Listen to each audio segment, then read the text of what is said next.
Bonjour à tous et bienvenue à l'Institut des Libertés pour un nouveau délit d'opinion. Je suis, comme d'habitude, avec Charles Gave. Bonjour Charles. Bonjour. Vous étiez Dure journée. Ouais, vous étiez ce matin chez Pascal Praud. Oui, ils m'ont empêché de parler. J'ai rien pu dire. Non, mais... Je pouvais pas dire quelque chose qui m'interrompait. Ouais. Ah, je suis une victime. Mais c'est dommage parce qu'en plus, moi j'aime bien Pascal Praud, mais du coup j'ai allumé ma télé ce matin.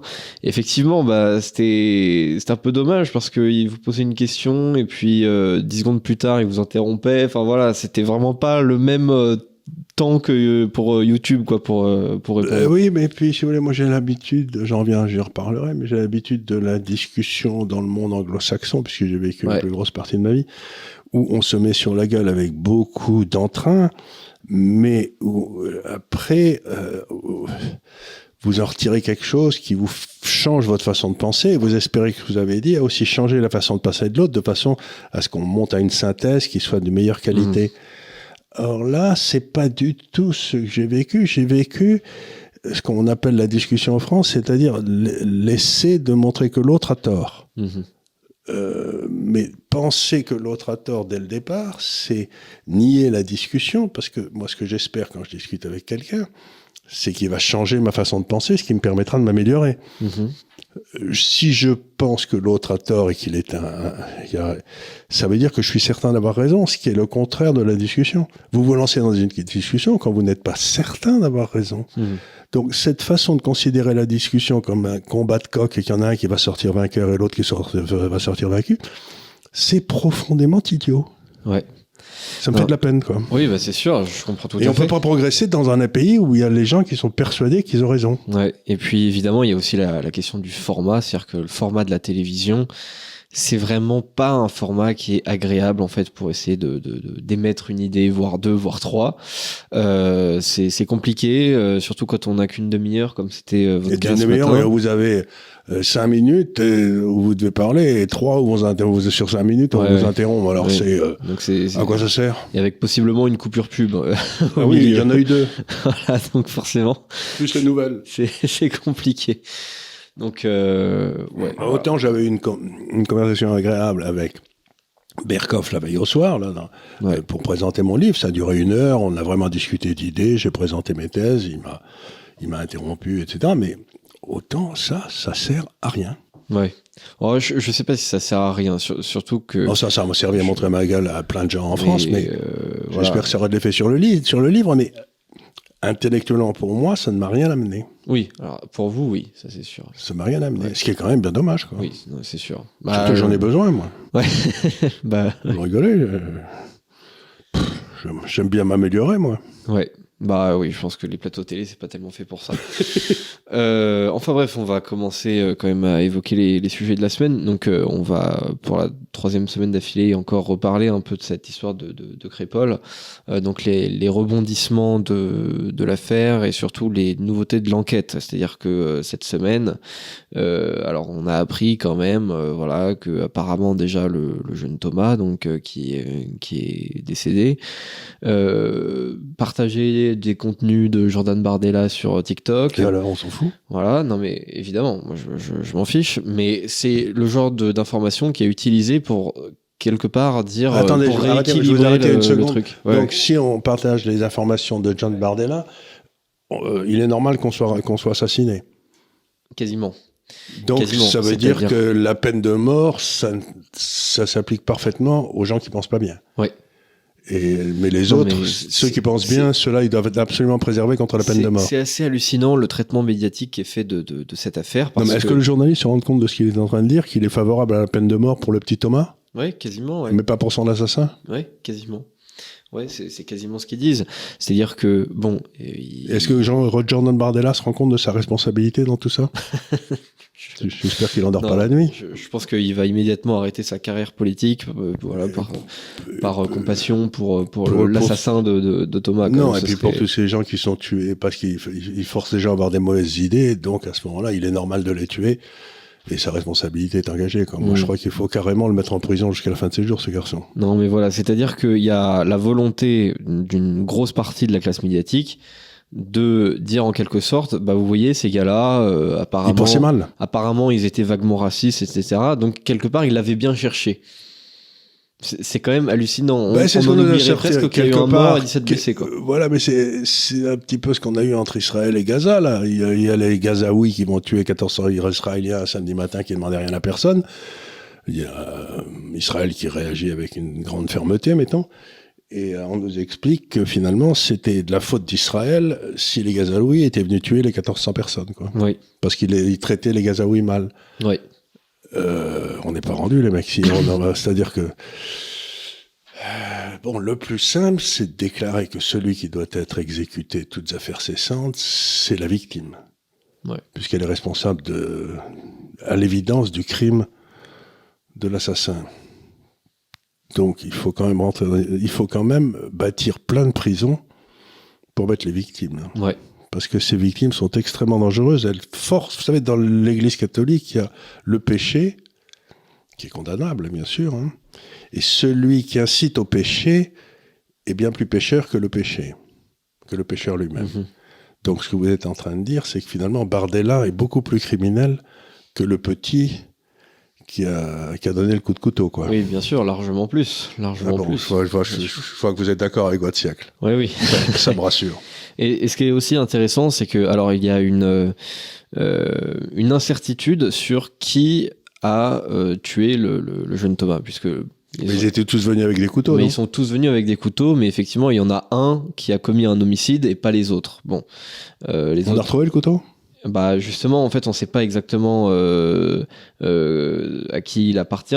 Et il n'y a pas des empreintes digitales dessus ? Bah ça, après, la question... Ou des traces d'ADN ? Encore une fois, peut-être que ce sera révélé. Hein, peut-être qu'ils auront le fin mot de cette histoire. Mais attendez, si on a mis un temps fou à révéler qu'il s'appelait Mohamed ou je ne sais plus quoi, on va peut-être mettre un temps fou à révéler que les ADN sont les siennes, non ? Oui, parce que ça pourrait permettre un des meurtriers présumés s'appelle Shahid. Et après, donc voilà, ça c'était un peu la piste principale. Maintenant, il y a une incertitude là-dessus. Et alors, ce qui est intéressant, encore une fois, on parle pas tellement des faits que du traitement médiatique des faits. C'est-à-dire que le fait qu'il s'appelle Shahid ou autre, voilà, il ne faut pas l'analyser d'un point de vue politique ou sociologique ou je sais pas quoi, ou culturel. Et il paraîtrait qu'il y a une nouvelle piste selon laquelle le meurtrier de Thomas aurait un prénom français. Et alors cette fois-ci, selon la plupart des médias mainstream... Il serait arrivé avec les gens qui sont arrivés en plus, avec un prénom français, ou alors il serait du local. Il ferait partie de la bande des gars, mais en l'occurrence, il aurait un prénom français. On s'en retrouve fou, ça. Ça arrive. Bon, il y a des mecs qui s'appellent Paul, ils sont d'origine africaine, voilà, ou nord-africaine, ça arrive. Il pourrait s'appeler Adam, hein, parce que c'est un prénom dans les deux. Hein. Oui, absolument, tout à fait. Et c'est tout à fait récurrent. Et là, en l'occurrence, s'il a un prénom français, là, il faut l'analyser d'un point de vue politique, sociologique, etc. Bon, le fait est que il ne voulait pas le faire auparavant, et la question des prénoms était justement une question un peu tendue, parce que peut-être ça pouvait révéler certaines choses, etc. Mais c'est Zemmour qui poussait des cris sur les prénoms pendant la campagne présidentielle. Oui. J'ai jamais très bien compris pourquoi, mais apparemment c'est... Oui, il voulait absolument franciser tous les prénoms. Non, il disait que quelqu'un qui francisait pas son prénom, ou le prénom de ses enfants, ça voulait dire qu'il se sentait pas français. Bon. Le fait est que, après... Justement, dans ce genre d'affaires, si tout le monde a les mêmes prénoms, après c'est beaucoup plus difficile aussi de l'analyser précisément d'un point de vue sociologique ou culturel. Bon, en l'occurrence, le fait qu'il ait un prénom français ou pas, ça... celui qui a tué quelqu'un après la Tour Eiffel, il avait un prénom français, lui. Oui, tout à fait. Alors, pas de naissance, mais effectivement... ses parents lui avaient donné un prénom français. Absolument. Après sa naturalisation, il a été renommé Armand, et donc on va parler directement de cette affaire. Hein. Donc, pour recontextualiser un peu, samedi soir, un type commet une attaque au couteau donc sur le quai de Grenelle, donc juste à côté de la Tour Eiffel.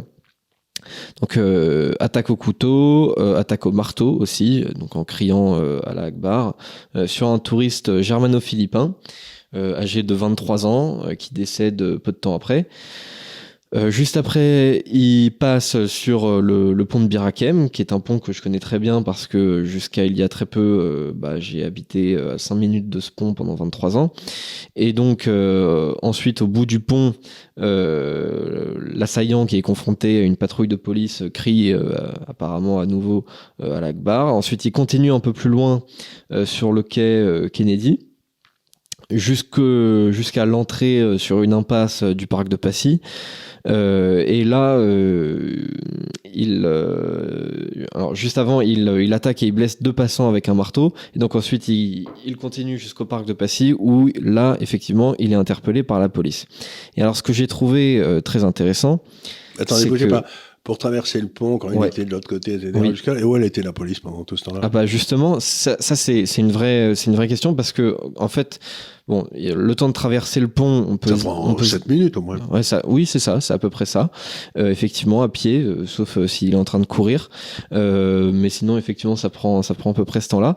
Et ensuite, il est confronté aux policiers pour la première fois, donc quand il arrive au bout du pont. Et ce qui est intéressant, c'est que les policiers ne veulent pas lui tirer dessus avec des armes à feu, ils veulent l'avoir au taser. Et ça aurait pu être... C'était extrêmement dangereux au final, puisque entre-temps, il a pu blesser 2 personnes. De nouveau blesser 2 personnes, donc à coup de marteau. Fort heureusement, ces personnes ne sont pas dans un danger de mort actuellement, donc c'est pas des victimes, ce ne sont des victimes que temporaires, que des blessés, mais ça aurait pu être beaucoup plus grave, juste parce que effectivement les policiers n'ont pas voulu tirer vraiment sur le gars. Ils n'ont pas voulu parce que peut-être ils avaient peur que ce soit un nouveau petit ange. Bah oui, je pense qu'il y a de ça. C'est vraiment une question fondamentale par rapport au maintien de l'ordre. C'est-à-dire que lorsqu'on a des policiers qui ne sont pas soutenus par leur hiérarchie, par le ministère de l'Intérieur, lorsque en fait ils font juste leur travail, effectivement après ils prennent peut-être trop de précautions en faveur de l'assaillant et pas assez en faveur des victimes, et derrière ça peut faire des victimes supplémentaires. Et là en l'occurrence il y en a eu 2, fort heureusement encore une fois que blessées, mais enfin si elles étaient mortes, là il y aurait eu vraiment la question se serait vraiment posée même au niveau médiatique sur est-ce que les policiers auraient dû utiliser leur arme à feu ou pas. Il me semble que je ne veux pas, je suis loin d'être un spécialiste de la chose, mais il me semble que si on a armé les policiers, c'est que de temps en temps, il y a des situations où il faut l'utiliser. Où il faut l'utiliser, sinon on peut faire comme en Angleterre pendant des siècles, où les policiers n'étaient pas armés, comme ça il n'y avait pas de tentation. Mais par contre, la contrepartie de cette règle en Angleterre, c'est que la peine de mort existait, qui quand on avait tué un policier, était toujours pendu. Ouais. Mais toujours. Donc il n'y avait pas le moindre, il n'y avait pas de si, de non, etc. Quiconque tuait un policier était pendu, point barre. Donc ça donnait un certain courage aux policiers. Mais c'est curieux cette société où il y a le refus complet de la responsabilité individuelle. Moi c'est ça qui me sidère le plus. C'est-à-dire que ce type il a tout à fait de penser toute la journée à la Akbar, sinon le problème c'est pas le mien. Quand il commence à aller tuer des gens dehors, ça devient le mien. Mais qu'on essaye de me trouver toute une série de raisons pour lesquelles, dans le fond, il a fait ce qu'il a fait, mais que c'était pas de sa faute, qu'il pouvait pas faire autrement, j'en sais rien. Ça ne peut pas ne pas détruire, cette façon de penser, ne peut pas ne pas détruire toutes les sociétés. Parce que ça veut dire que la société ne peut plus se protéger contre les types qui sont dangereux. Donc, on est en train de bâtir une société dont on sait qu'elle ne peut pas ne pas s'effondrer. Avec des trucs comme ça.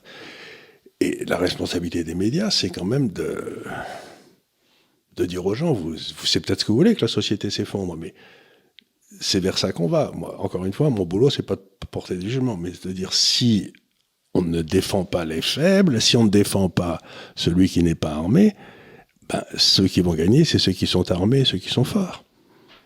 C'est la Sicile, et c'est ce qui se passe. Donc, il me semble que là, on a un vrai problème civilisationnel, c'est qu'est-ce que c'est que cette société qui est incapable de se défendre ? C'est bizarre. Effectivement, et derrière, alors, pour des raisons professionnelles, j'ai été un peu obligé d'écouter BFM TV toute la journée le lendemain, le dimanche, donc édition spéciale toute la journée sur cette attaque. Et là, c'était c'est pour ça que je vous trouvais l'air fatigué. Oui, je pense que je suis encore marqué à cause de ça. Ouais. Donc, en fait, si on écoute BFM TV, donc le dimanche, le lendemain de l'attaque, on comprend qu'un Français né à Neuilly, qui s'appelle Armand R, déséquilibré, a oublié de prendre sa gélule de pas d'amalgame 500 la semaine dernière. Et donc, il n'y a pas de faillite du système, ni de surveillance, ni du système judiciaire, encore moins. Il faut juste, si éventuellement il y a une faillite d'un système, c'est le système de la psychiatrie française. Donc, conclusion, il faut mettre des dizaines de milliards dans le secteur de la psychiatrie. Et voilà, le problème sera réglé. Il y a une question que je me pose. Lui, il était, comment on appelle ça, les gars qui sont S. Oui, fichier S. Fichier oui, S. Il était fichier S. Oui, tout à fait. Donc c'est déjà intéressant. Mais une question que je me pose, c'est que nous avons, compte tenu de la technologie moderne aujourd'hui, toutes les facilités qu'on veut pour mettre un bracelet, et on sait exactement ce que font tous les fichiers S en temps réel, etc. S'ils se promènent, s'ils sont sortis. Ouais. Qu'est-ce qui en peut... Si quelqu'un est perçu comme dangereux par, mettons, la police dont c'est le métier, pourquoi ne pas mettre un bracelet à tous les fichiers S? Ça, quel est le problème? On va vous répondre qu'il y a un problème vis-à-vis de l'état de droit, qu'on peut pas faire ça. L'état de droit, il est là pour protéger les faibles et donc mettre ça n'empêche pas de bouger, ça n'empêche pas de faire tout ce qu'il veut. Simplement, on sait ce qu'il fait. Donc, s'il est fichier S, c'est qu'il a probablement déjà un casier judiciaire. Donc, on le envoie pas en tôle parce que ça sert à rien, mais on lui met un bracelet, on lui dit maintenant, on sait où tu es en temps réel. Parce que ça me sidère. Par exemple, on met un bracelet S à Sarkozy. On pense pas qu'il va s'en aller la semaine prochaine au Brésil ou j'en sais rien. Quoique. Mais, donc, je pense pas que Sarkozy va sortir et tuer des gens en poussant des cris.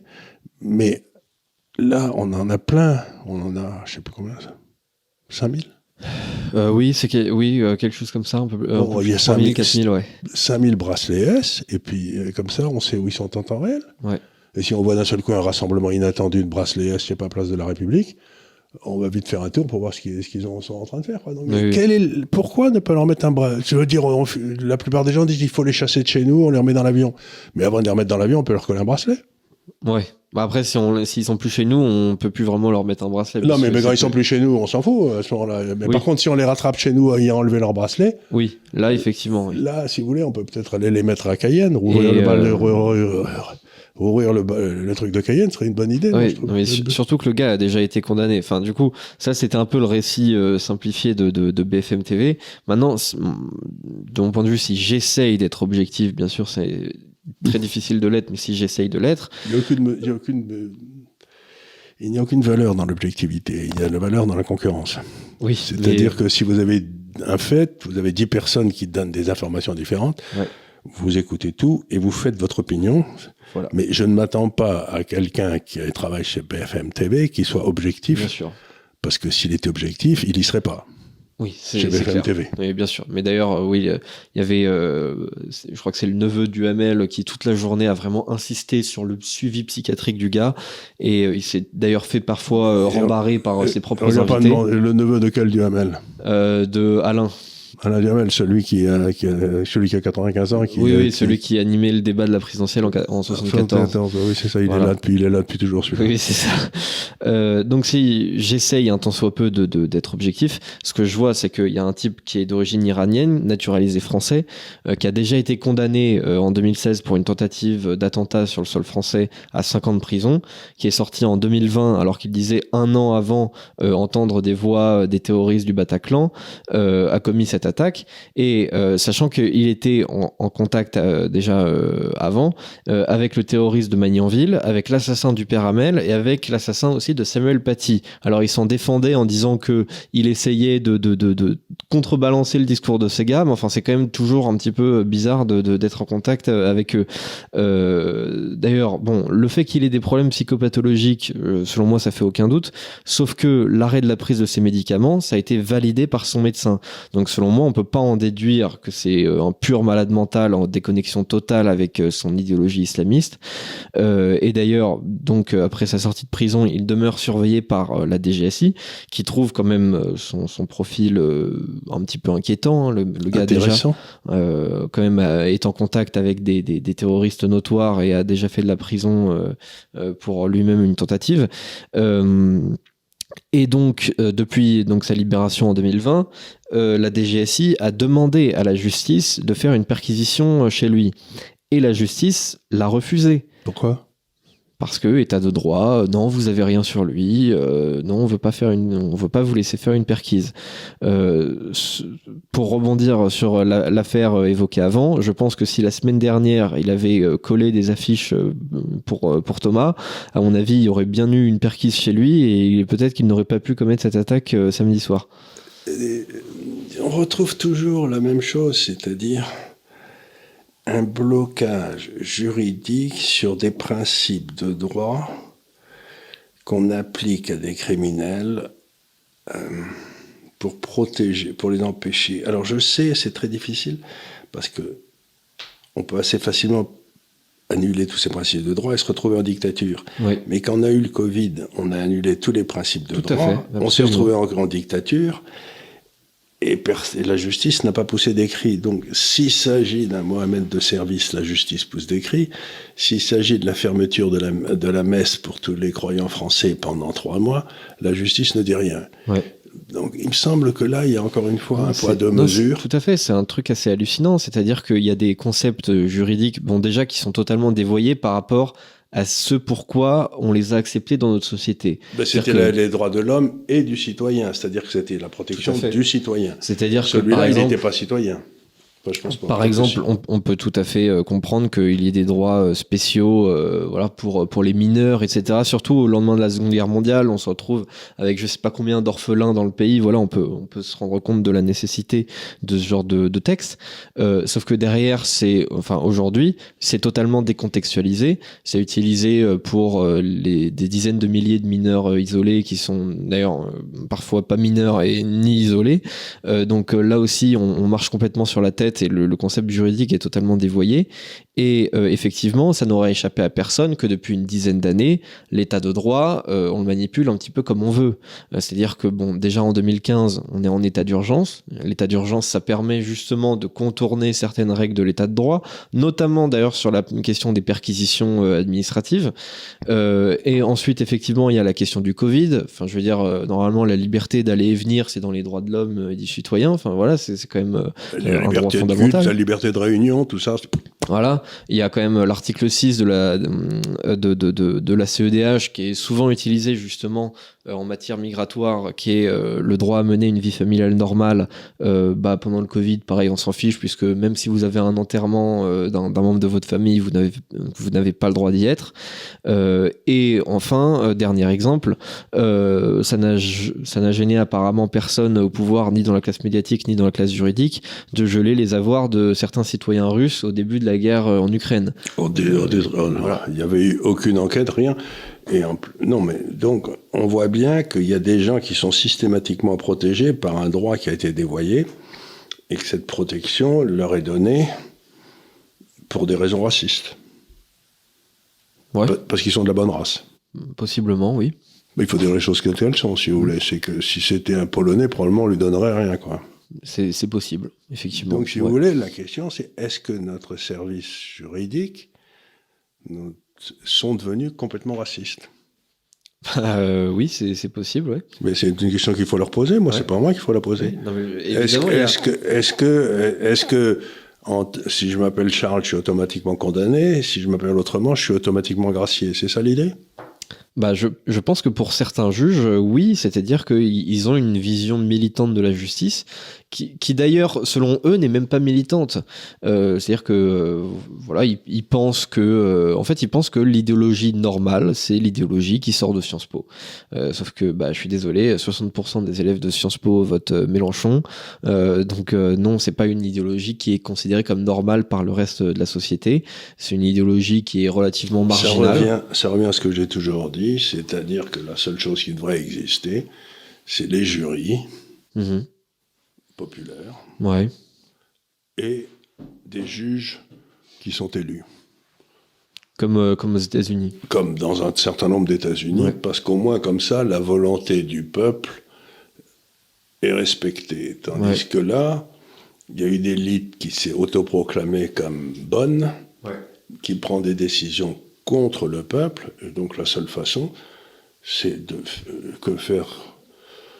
que les juges soient élus et qu'on ait des jurys populaires partout, parce qu'on ne peut pas se débarrasser de ce cancer avec les gens qui ont créé ce problème. Non, parce que là, par exemple... Il faut fermer l'École nationale de la magistrature, qui est une saloperie, le plus vite possible. Il faut, le cas échéant, pour les partis non professionnels, embaucher des avocats qui ont 20 ans d'expérience et qui sont prêts à passer dans la juge. Mais surtout, il faut arrêter d'avoir des gens qui ne font que de la justice. Faire que de la justice, c'est donner de la fausse justice. Il ne faut pas avoir de professionnels de la justice. Ça amène toujours à des dérives abominables. Ouais, surtout qu'on sait, en France, d'ailleurs, plus qu'ailleurs encore, l'importance du syndicat de la magistrature, qui est un syndicat vous avez la même chose. Vous avez très à toute gauche. Une série de procureurs qui ont été élus d'ailleurs, mais avec beaucoup d'argent dépensé par Soros pour les faire élire partout, qui rendent les gens à New York, à Los Angeles, etc. chèvres, parce qu'ils n'arrêtent pas d'innocenter des coupables, de condamner des innocents, donc finalement... Mais tout ça, ça veut dire qu'une fois de plus, l'État, dans ce qu'il a de régalien, n'est plus respecté. On ne demande pas, quand on a un État régalien, que la loi soit juste, on demande qu'elle soit appliquée. Dura lex, sed lex, disaient les Romains. La loi est dure, mais c'est la loi. Si vous voulez, si vous êtes un juge qui n'aimait pas cette loi, vous vous présentez aux élections législatives la fois d'après et vous essayez de changer la loi. Mais c'est pas à vous. Il y a une différence essentielle entre appliquer la loi et faire la loi. Et je ne sais pas pourquoi ces gens se prétendent capables de faire la loi. Mais dans ce cas-là, présentez-vous. Non, tout à fait. Effectivement, ils veulent faire la loi. Et d'ailleurs, alors justement, j'en parle parce que sur le plateau de dimanche soir, ma copine y était. Et elle était face à un juge, un ancien juge antiterroriste, à une avocate, à un pseudo-expert de BFM TV, etc., qui avait vraiment le statut de sachant, quoi, les semi-experts en chef de vous n'y connaissez rien, etc., qui considérait que en fait tout ce qui aurait pu être fait par rapport à ce gars pour potentiellement l'empêcher de faire ce qu'il a fait était contraire à toute notion d'état de droit et de légalité. C'est-à-dire qu'il pensait que l'avoir condamné à 5 ans et le fait qu'il soit sorti au bout de 4, c'était tout à fait normal et même particulièrement sévère. Je rappelle, pour une tentative d'attentat, condamné à 5 ans. Alors, il est vrai que c'est la jurisprudence maximum, mais enfin, j'ai quand même fait des études de droit et on peut voir que la jurisprudence, ça change. Et en plus de ça, la jurisprudence, contrairement à la loi, elle est rétroactive. Donc voilà, une loi, vous pouvez pas être condamné pour un truc normalement que vous avez fait avant que la loi passe condamnant ce que vous avez fait. Sauf que pour une jurisprudence, ça peut arriver si vous avez fait un truc à un moment donné que la jurisprudence vous condamne généralement à 4 ans et que une fois que vous passez devant justement la Cour de cassation et que la Cour de cassation décide de vous condamner à 10 ans, eh bien elle le peut. Voilà, c'est l'avantage de la jurisprudence, c'est qu'elle est plus flexible que la loi. Et encore une fois, derrière, on aurait pu le condamner plus longtemps. On aurait pu aussi le déchoir de sa nationalité française, puisqu'il était binational, franco-iranien. Et enfin, on aurait pu aussi imaginer des mesures de rétention administrative par rapport à lui. On peut imaginer que la justice aurait pu autoriser cette perquisition sur son domicile en 2020, qui était demandée par la DGSI. Enfin voilà, il y avait quand même certaines choses, je pense, qui n'étaient pas totalement contraires à toute notion d'état de droit, qui n'étaient pas du tout illégales et qui étaient faisables, tout simplement. Oui, mais là, c'est... il y a l'état de droit, il y a le droit de l'État, et il y a le non-respect de l'état de droit par ceux qui sont chargés de l'appliquer. Et donc ça, c'est des 3 déviations possibles, c'est de loin la plus grave. C'est-à-dire que le corps français doit réfléchir sur la façon dont il va retrouver une justice qui appliquera la loi, et non pas la lecture que cette classe fait de la loi. La loi, c'est quelque chose, en principe, qui est simple et facile à appliquer. Ce qui n'est pas le cas pour ces gars-là. Non, mais on retrouve le même désastre dans l'éducation, on le retrouve partout. Ce refus de vivre dans le monde de la réalité. Et vous avez toujours l'effondrement qui leur arrive quand la réalité les rattrape. Et à ce moment-là, ils se retournent violemment contre ceux qui leur disent, voilà, l'empereur est nul. Alors, regardez, il n'a pas d'un... Et ils disent qu'on est méchant, qu'on est raciste, j'en sais rien. Mais c'est ce qu'ont toujours fait les totalitarismes, c'est-à-dire que quand leur monde s'écroule, ils disent c'est pas notre monde qui s'écroule, c'est vous qui l'avez fait s'écrouler par le regard pernicieux que vous portiez sur nos réalisations admirables. Eh bien ça, c'est pas acceptable. Le totalitarisme vient toujours d'un regard qui est faux sur la réalité. Donc la réalité réapparaît, et ben si on n'est pas totalitaire, il faut accepter. Mais ces gens-là sont des vrais totalitaires, sont des vrais fascistes. Mais qui sont systématiquement, beaucoup plus sympathiques à l'égard des... Mais c'est ce qu'avait dit lors de la première, moi je m'en souviens très bien, quand on a créé l'École nationale de la magistrature il y a déjà bien longtemps, je crois qu'il y avait le patron de l'école qui avait fait un discours à ses élèves en disant il faudra que vous choisissiez toujours l'ouvrier contre le patron, le locataire contre le propriétaire, le pauvre contre le riche, etc. C'est-à-dire qu'il leur a dit dès le départ, votre mission, c'est d'être injuste. La justice n'est pas aveugle. Moi, si j'avais un propos, je sais pas, mais je serais sorti de l'école à fond la caisse encore. Si j'avais entendu ça et que je voulais être juge, j'aurais dit, mais je veux pas être juge dans cette justice-là. Ouais, sauf qu'il y en a plein, justement, qui deviennent juges parce qu'ils ont ces idées-là. Mais ça prouve qu'ils sont malades dans leur tête. Non, je suis tout à fait d'accord. Ça sert à rien d'avoir comme juge que des malades mentaux. Ça arrange personne. Et je voudrais savoir comment ils élèvent leurs enfants, ces gens, tiens. Je préfère pas savoir, parce que parfois, il y a des histoires assez sordides par rapport à ça. Et alors, la conclusion évidente, en fait, de tout ça, c'est, au final, un aveu d'échec, déjà de la part d'Emmanuel Macron en personne. Mais c'est la réalité qui revient. Oui, non, mais tout à fait. C'est ce qu'on appelle un échec. Mais c'est-à-dire que, il a l'avantage, ces déclarations ont l'avantage quand même d'être en accord, effectivement, avec la réalité, mais c'est absolument scandaleux, puisqu'en fait, il nous dit que on doit apprendre à vivre maintenant, s'habituer à être dans une société de vigilance, qui n'est plus dans une société sécurisée. Écoutez, je sais pas, mais moi il me semblait qu'on était en guerre contre le terrorisme, contre l'idéologie islamiste, etc. Il semblerait maintenant qu'en fait, on va devoir juste apprendre à vivre avec. Mais c'est pas difficile, ça veut dire qu'on était en train de perdre la guerre. Oui, tout à fait. C'est comme il fallait s'habituer aux Allemands en 1941 à Paris, quoi. Oui, c'est ça. Sinon, on était vraiment un type qui comprenait rien. Moi, je préfère le gars qui pourrait partir à la rame pour Londres, quoi. Parce que... Donc, encore une fois, si vous êtes un citoyen normal, vous ne devez jamais accepter la défaite de l'État. C'est curieux de dire ça pour un libéral. Tout à fait, oui. Mais sans un État fort, il peut pas y avoir de sécurité des personnes et des biens. C'est-à-dire qu'une société libérale ne peut pas exister. Tout à fait. Et surtout, en plus de ça, c'est complètement lunaire parce qu'on nous fait comprendre qu'en gros, non, mais on peut pas suivre à ce point, 4000 individus, fichiers S, etc. Mais je rappelle qu'il y a même pas 3 ans, on pouvait demander une autorisation administrative aux gens lorsqu'ils sortaient de chez eux. 67 millions de personnes à la fois. Et qu'on faisait signer. Je m'autorise à sortir. Oui, je m'autorise à sortir pas plus d'1 heure. Je certifie que je vais faire mes courses, etc. On a obligé toute la population française à porter un masque dans la rue pendant des mois, qui servait vraiment pas à grand chose. Donc on a fait ça.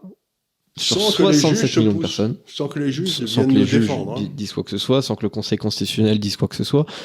Mais là, en revanche, sur 4000 fichiers S, c'est pas possible. Voilà. C'est quand même complètement dingue. Enfin, les moyens de l'État semblent à un moment donné complètement omniscients, omniprésents, et là complètement absents. Ce qui est à craindre, c'est qu'on fasse à un moment ou un autre, comme au Brésil, ou j'en sais dans des coins comme ça, qui est des gens qui, Dieu sait que je le souhaite pas, mais qui viennent s'occuper militairement des fichiers S, quoi. Oui, on peut imaginer des milices privées ou des milices privées qui ont accès aux fichiers et qui disent puisque personne ne veut nous en débarrasser, Mais c'est vers ça qu'on... Est-ce que ces gens se rendent compte qu'à partir du moment où il n'y a plus de justice garantie par l'État, la justice privée, c'est-à-dire l'assassinat de ceux qui vous ont fait du mal, redevient la norme? Oui, tout à fait, oui, évidemment. C'est-à-dire que vous n'allez pas laisser vos petites filles être violées, vos fils être égorgés. Donc, à un moment ou à un autre, vous prendrez les armes. Donc, je ne comprends pas. Donc, ces gens-là créent les conditions pour qu'on ait une guerre civile en France, et quand on l'aura, ils diront c'est horrible, c'est horrible ce qui se passe. Et d'ailleurs, c'est des fascistes qui l'ont organisé. C'est ce qu'on vous a dit toujours, que le fascisme reviendrait. Mais bougez pas, c'est vous qui avez organisé ça. C'est vous qui êtes responsable de ces meurtres. Ils comprennent pas que c'est eux qui sont responsables des meurtres? Non, ils comprennent pas. Non, mais ils ne veulent pas en fait assumer les conséquences. Si je suis juge, c'est une responsabilité très difficile. Il y a des moments où je dois prendre des décisions très difficiles, comme séparer un père de ses enfants pendant 20 ans. Mais si je voulais pas prendre ce genre de décision, il fallait pas que je sois juge. Mais d'ailleurs, il y a une étude qui date de quelques années. C'est une étude sur ce qu'on peut appeler les cercles d'empathie. C'est-à-dire qu'on demande à des individus de noter leur niveau de confiance et d'empathie envers plusieurs cercles. Donc le premier cercle, c'est la famille proche. Le deuxième cercle, c'est la famille un peu plus étendue, les cousins, les oncles, etc. Ensuite, les amis d'amis, etc. Et ensuite, on va de plus en plus loin jusqu'à ce que les gens ne connaissent pas, qui est en rapport direct avec eux. Et ce qui est tout à fait peu étonnant, mais qui peut aider à comprendre cela, c'est que les personnes qui se disent conservatrices ont davantage d'empathie pour leur cercle proche.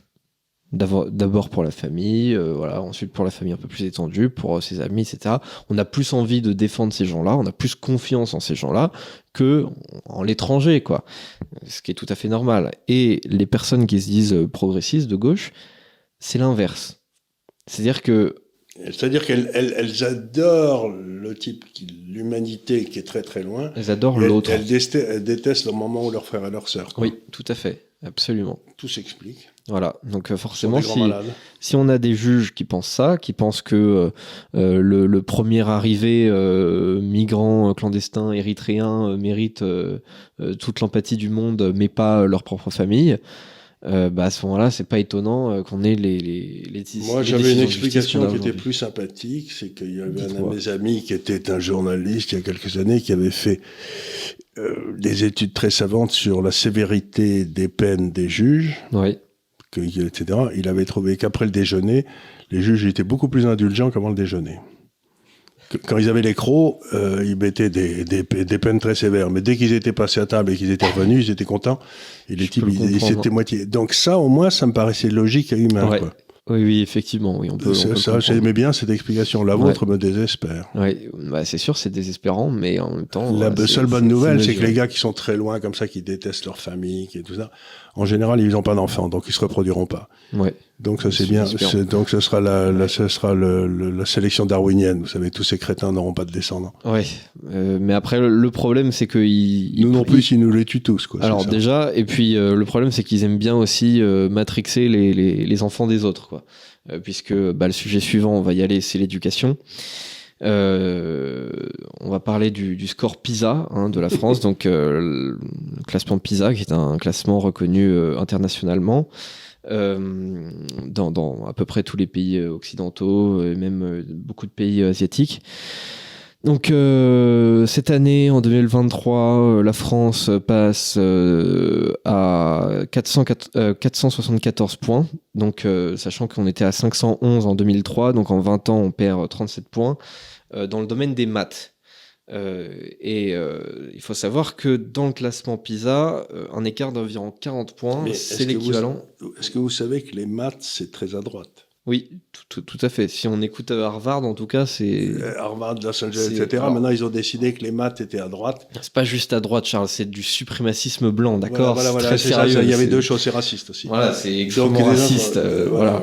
C'est très fatigant tout ça. Donc les maths sont à la fois suprémacistes et... Donc ça veut dire que la France est de plus en plus antiraciste quelque part. Mais la France arrive enfin à un niveau où plus personne n'est bon en maths, c'est-à-dire que... je sais pas, ça veut dire que probablement on atteint un niveau de compréhension entre les races qui est très très fort. Oui, sûrement. On comprend plus rien aux maths, mais si il y avait un niveau de compréhension entre les races, on serait tout en haut. C'est possible. Donc alors pour que les gens... faire un pont, c'est pas terrible. Hein. Oui, alors c'est moins pratique. Pour faire un pont ou un avion, c'est quand même difficile. Il faut quand même être capable. C'est plus difficile, effectivement. Et alors, pour que les gens comprennent un petit peu comment fonctionne cette échelle, parce que quand je dis 511 points ou 474 points, comme ça veut rien dire. Il n'y a pas vraiment d'échelle, donc c'est un indicateur évidemment arbitraire du classement PISA. Et sachant que donc en 20 ans, on perd 37 points. Et sachant qu'un écart de 40 points, c'est l'équivalent en fait d'une année scolaire à peu près. Donc c'est comme si il y a 20 ans, nos élèves, en fait, par exemple, vous prenez des élèves de troisième il y a 20 ans, et bien aujourd'hui, avec le même niveau, ils sont en seconde. Voilà, donc c'est quand même un petit peu inquiétant. Mais ce qui est rassurant, c'est qu'il y en a tout un temps, d'après des amis que j'ai dans les universités, d'élèves comme ça qui arrivent à l'université, qui ont passé le bac, puisque maintenant il y a 97% qui réussissent au bac, je sais pas quoi, et qui savent ni lire ni écrire. Donc, à partir d'un certain moment, à mon avis, ça doit arriver à un truc d'intéressant où on va pas pouvoir aller plus bas dans le classement PISA, parce que quand plus personne ne saura ni lire ni écrire, j'imagine qu'on pourra plus perdre de points. Oui, forcément, on peut imaginer qu'il y a quand même un plancher, quoi. Mais on en est loin du plancher. Qui a derrière nous, comme ça, juste à titre hasard, si vous le savez? Devant nous, il doit y avoir Singapour, je sais. Singapour, c'est les premiers, hein, c'est directement les premiers. Après, j'avais regardé il y a quelques minutes. J'espère que les États-Unis sont derrière nous. Je voudrais pas dire de bêtises. Alors surtout qu'il y a forcément des points un peu différents, que ce soit en compréhension de l'écrit, en sciences et en maths.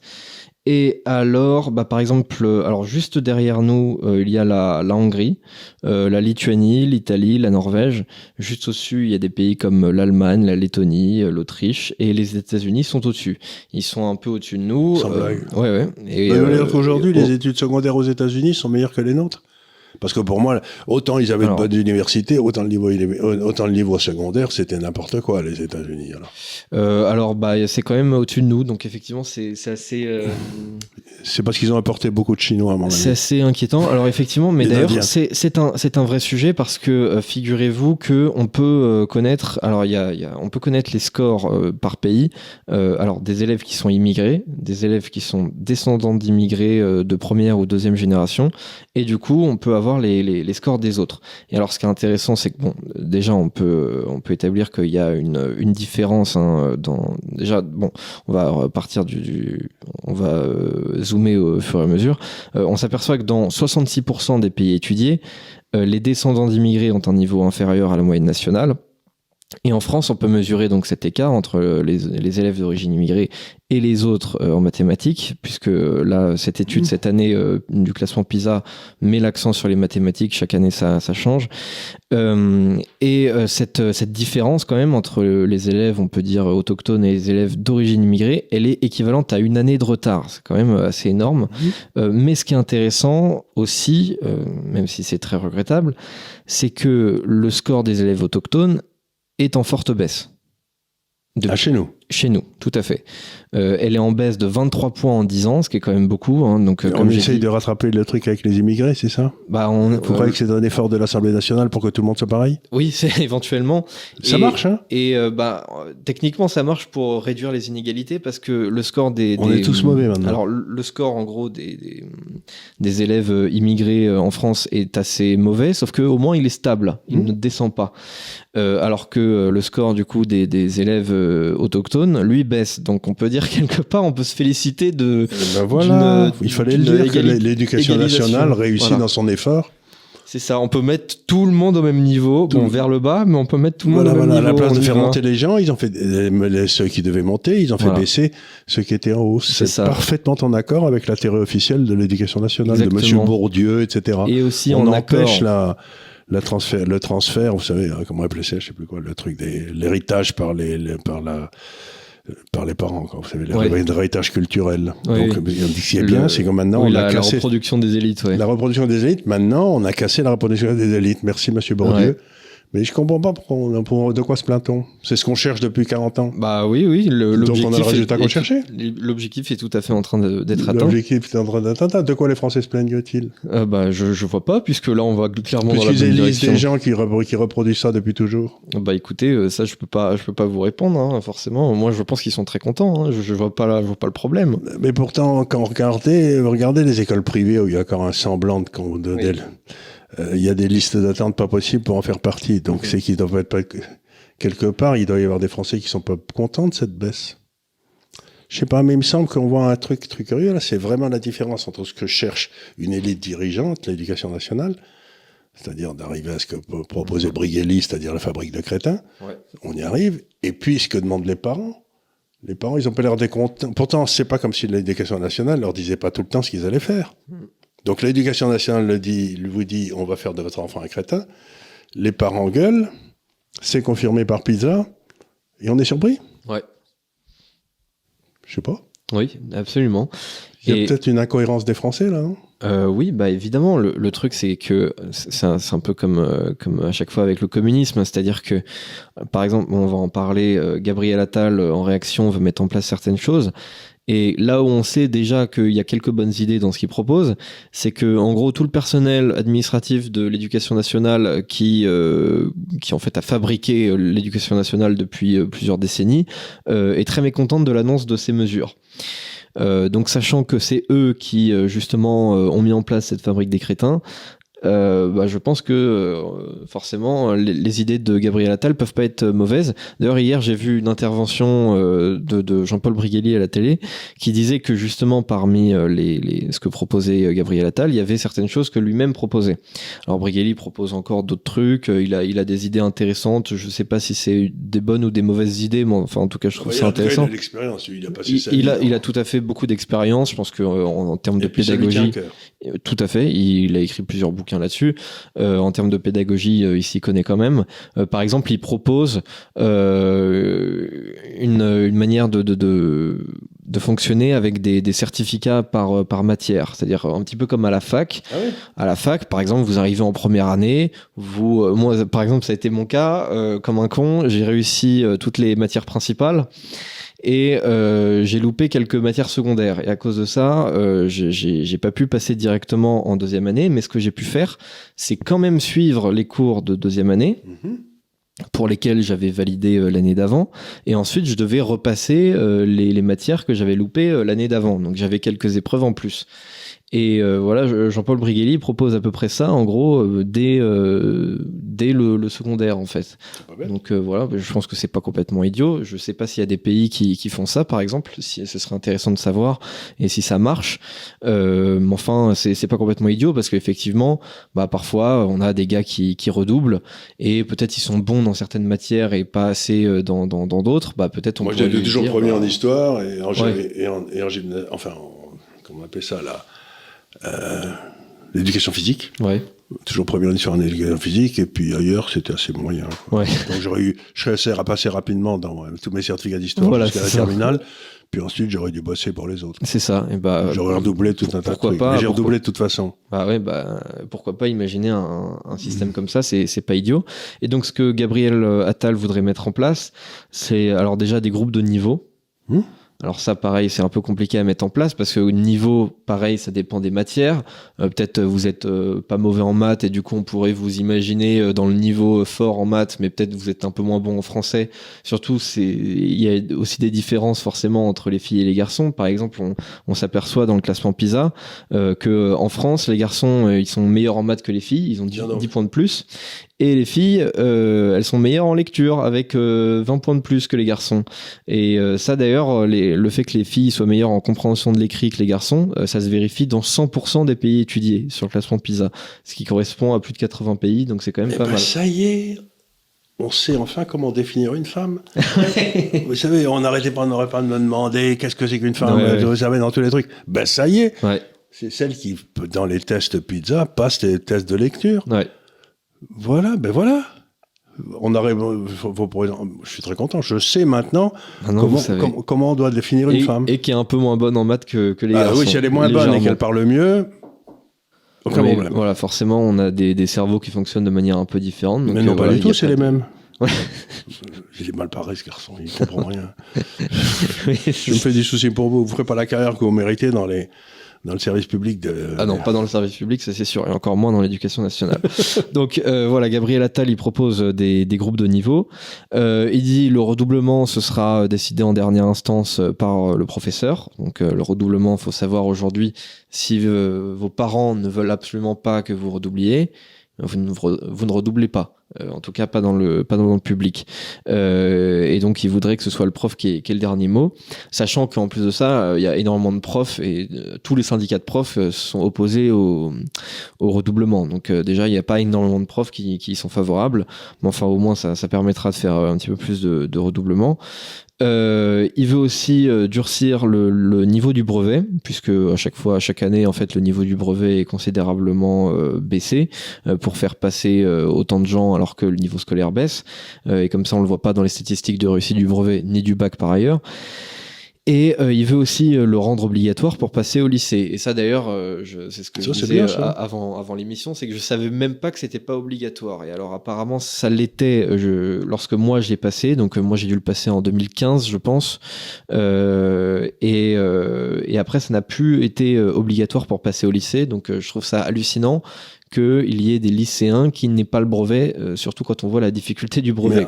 En plus, après ça, ils ont le bac, et ils arrivent à l'université, et comme me disait une de mes belles-sœurs qui enseignait en droit, et on en reçoit des tas qui savent ni lire ni écrire. Oui, donc c'est quand même étonnant d'avoir des gars qui passent le bac. Il me semble que le but de Jospin, c'était de faire 100% des Français qui savaient ni lire ni écrire et qui avaient le bac. Oui, absolument. Ouais. C'était bien, ça. Alors que 40 ans avant, il y avait 60% des gens qui avaient le bac, sauf qu'il y en avait 90 au moins qui savaient lire et écrire. Quoi. Oui, non, mais ce qui se passait autrefois, c'est qu'il y avait 100% des gens qui avaient le certificat d'études, qui était vachement difficile d'ailleurs, et qui savaient tous lire et écrire et compter. Vous avez qu'à regarder comment ils écrivaient à l'époque, et maintenant, plus personne ne sait ni lire, ni écrire, ni compter. Mais par contre, il a le bac. Ouais. On devrait donner tous les gens d'aujourd'hui les épreuves du certificat d'études d'il y a 50 ans. Et je serais curieux de voir. Oh là là. Combien passe? Oh la vache. Il y a un train qui part de Barcelone, l'autre qui part de Paris. Il y en a un qui fait du 98 km/h, l'autre qui fait du 25. Et ils partent. Quand est-ce qu'ils se croisent je pense que là, il y a pas mal de pages blanches, à mon avis. Non, mais on va rigoler. Le coup des trains et le coup des baignoires qui se vidaient d'un côté, qui se remplissaient de l'autre, ça a été mon cauchemar toute mon enfance.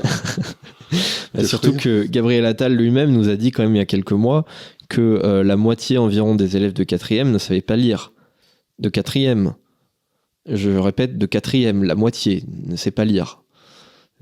Enfin, je veux dire, c'est quand même excessivement Et moi, quand j'avais passé mon bac, mon père était donc responsable d'un poste militaire qui s'appelait le centre de sélection. C'est-à-dire, si on envoyait tous les gamins passer 3 jours pour voir dans quel corps on allait les mettre, etc. Il y avait à peu près 10% des gars qui savaient ni lire ni écrire à l'époque.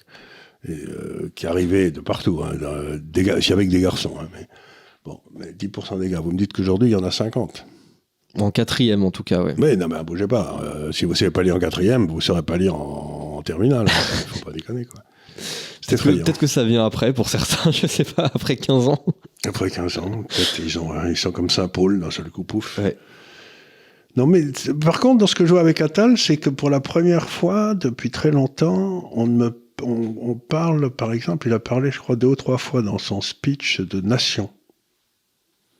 Il a parlé de souveraineté, il a parlé de concurrence, de compétitivité. il est pas bien normal, ce garçon. Hein. Ouais, non mais... Parce qu'il a l'air de dire des choses que les Français veulent entendre. Oui, absolument. S'il continue, il va être président de la République. Hein. Absolument, mais d'ailleurs... ça serait peut-être pas mal, d'ailleurs. Bah écoutez, je sais pas, en tout cas, en tant que ministre de l'Éducation nationale, force est de constater, et franchement, je sais pas depuis quand c'est arrivé dans cette émission sur cette chaîne, mais on est en train de dire du bien d'un ministre macroniste, quoi, premier degré. Voilà, on est en train de dire du bien, et des mots, encore une fois, vous savez à quel point je suis sensible aux mots avec le logos, les mots qu'il emploie sont des vrais mots qui ont un sens. Oui. Donc j'ai des doutes sur ce garçon. Ouais.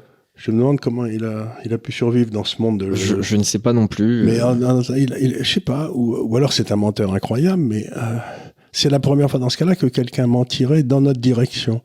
Oui. Pas dans la direction de l'autre côté, quoi. Donc, je regarde ce gars-là, je me dis, tiens donc, tout espoir n'est peut-être pas perdu. En tout cas, je pense que tout ce qu'il a proposé, pour moi, ça relève du bon sens, en fait. Voilà, peut-être qu'il y aurait, sans doute même, y a-t-il pas mal d'autres choses à faire, mais force est de constater qu'il fait beaucoup plus et dans un meilleur sens que pas mal de ministres de l'Éducation nationale qu'on a eu. Et qu'il a employé les bons mots. D'un seul coup, il se met à parler... Comme mes grands-parents. Mais peut-être qu'il a compris un peu ce que voulaient les Français aussi. C'est possible. Je sais pas. Mais... faisons une hypothèse, il est peut-être intelligent, il a peut-être du caractère. Peut-être, alors je sais pas s'il a du caractère. Il faut pas rêver, mais on a peut-être enfin trouvé un gars. C'est possible, hein, c'est possible, ça existe parfois, c'est pas très fréquent chez Macron, mais bon, peut-être que ça existe. Et regardez, on avait élu Sarkozy en étant persuadé qu'il n'était pas intelligent, mais qu'il avait du caractère. Et ensuite, on s'est rendu compte que non, il n'était pas intelligent, mais qu'en plus, il n'avait pas de caractère. Quoi. Ouais. Donc là, c'est peut-être un gars qui serait à la fois intelligent et qui aurait du caractère. Ouais. Vous m'inquiétez. Je sais pas. Ne rêvons pas. Faut pas. Ne rêvons pas. Non, mais faut pas non plus rêver. Il faut pas le mettre au-dessus de là où il est actuellement. Non, il faut pas, mais c'est quand même curieux. C'est le premier qu'on entend qui dit des choses à peu près. Oui. Bah, c'est-à-dire, c'est quand même dingue. Enfin, il y a Pape Ndiaye qui a été ministre de l'Éducation pendant plus d'1 an. On ne sait pas ce qu'il a fait. Il a juste rien fait. Non, mais il a juste fait que des conneries. Et celui-là dit tranquillement que c'était que des conneries. Ouais. Et qu'il va faire le contraire. Ouais. Et à mon avis, c'est ce pourquoi il a été mis là. En tout cas, si lui, il veut se forger une belle carrière politique, mais qu'il prétend un grand avenir, à mon avis, là, il est en train de gagner s'il réussit dans l'éducation nationale, il est certain qu'il est élu. Bah, en tout cas, ça deviendrait c'est beaucoup plus important candidat. Que l'autre fou au ministère de l'Intérieur qui nous explique qu'il va faire régner l'ordre et qu'il ne peut pas régner. Ouais, tout Darmanin, il n'est pas crédible dans son rôle, alors que si par hasard l'autre réussit... Ouais. C'est sûr, oui. Mais je suis surpris de ce que je dis. Ouais. Non, mais après, il y a beaucoup de gens d'ailleurs qui ont, je pense, raison stratégiquement, qui sont à Renaissance et qui voudraient hypothétiquement dans des prochaines élections, je pense notamment aux élections présidentielles, présenter Gabriel Attal, qui serait un peu le pendant centriste du jeune qui présente bien de Bardella, quoi. Si on avait une bagarre entre Bardella et l'autre, on aura une bagarre entre Darmanin et voilà, non, ce serait intéressant. Ouais. Bah, en tout cas, je sais pas, peut-être qu'il est encore un peu jeune pour se présenter. Vous savez ce que disait Napoléon de ses maréchaux qui avaient moins de 30 ans? On lui disait, mais ils sont très jeunes. Il disait, c'est un problème qui sera réglé par le temps. Magnifique. Donc, si c'est trop jeune, voilà un problème qui sera réglé par le temps. Je dis pas dans le sens trop jeune pour exercer la fonction. Je pense pas vraiment que ça puisse vraiment exister au-delà d'une certaine maturité politique. Mais je dis trop jeune par rapport au regard des Français. C'est-à-dire qu'il faut bien être élu. Et bon, même un gars très bien, qui a des bonnes idées, qui a 25 ans, je pense que les Français ne lui donneraient pas la fonction suprême. Enfin, peut-être que je peux me tromper. Après tout, Macron avait battu un record à 37 ans. Voilà, ça peut arriver. Est-ce que je tiens depuis longtemps, mais j'ai sans doute tort maintenant si un jeune comme Attal qui sort, c'est dans le futur en France, il faudrait faire place aux vieux. Parce qu'on a essayé place aux jeunes depuis un petit moment, et ils font que des conneries. Donc moi, mais je vais peut-être obligé de changer mon slogan. Ouais. Je vais peut-être être obligé. Mais enfin, ne rêvons pas. Laissons nos auditeurs sur ces bonnes impressions. Ouais. Nous arrivons à la fin de l'année. Il va falloir maintenant penser à l'année prochaine, qui, comme le disait Coluche, c'était les vœux qu'il souhaitait toujours aux Français. Mais l'année qui se termine sera quand même bien meilleure que l'année qui commence. Voilà. Moi, j'aimais beaucoup les vœux de Coluche. Je trouve ça très, très bien. Non, mais j'espère que pour une fois, l'année qui vient sera meilleure. Voilà. Je sais pas que ce soit le dernier truc, mais je préfère dire ça parce que pour la première fois depuis, 5 ans, on dit du bien de quelqu'un en politique. Surtout d'un macroniste. C'est quand même assez hallucinant. Oui, c'est pas, mais on dit du bien de quelqu'un en politique, c'est curieux. Oui, c'est très curieux. C'est même un peu louche. C'est même un peu louche. Non, n'en croyez pas. L'année se termine, on est un peu fatigué, je pense que c'est pour ça. On a sans doute trop bu à midi. Oui. Le Côte du Rhône était très bien. Donc, voilà, je pense que c'est ça. Et d'ailleurs, j'ai une prédiction pour l'année. Elle commence un 1er janvier. Oui. Voilà. Et Emmanuel dit toujours, sa prévision, c'est pluie en novembre, Noël en décembre. J'aime beaucoup aussi. En général, c'est la qualité des prévisions. D'ailleurs, on n'a pas mis ma boule de cristal sur la table. Elle est juste derrière. Là. La prochaine fois, je la sortirai et je vous dirai ce que sera la Voilà, mienne. Exactement. Surtout que là, on est quand même encore début décembre. C'est pas la dernière émission de l'année. On en a quelques-unes encore. Donc, on aura tout le temps de faire des prévisions avec la boule de cristal. La semaine prochaine, il y aura la boule de cristal et vous saurez la vérité. Très bien. Et la vérité vous rendra libre. Voilà. Ah ben évidemment, d'ailleurs. Voilà, on en profite quand même. On en profite, un petit placement en douce. Encore une fois, c'est bientôt Noël. Voilà, faut faire une petite commande quand même pour la famille. Je vous laisse là-dessus. Évidemment, merci à tous pour votre attention. Comme d'habitude, je le répète, ces émissions sont disponibles en format podcast sur Deezer, sur Spotify et sur Apple Podcast. Nous sommes sur tous les réseaux sociaux, sur Twitter, il y a Charles Gave, sur Instagram, il y a Charles Gave, sur TikTok, il y a Charles Gave, et sur Facebook également. Et sur ce, je vous laisse et je vous dis à très bientôt, à la semaine prochaine pour un nouveau délit d'opinion. Merci beaucoup. Et merci beaucoup.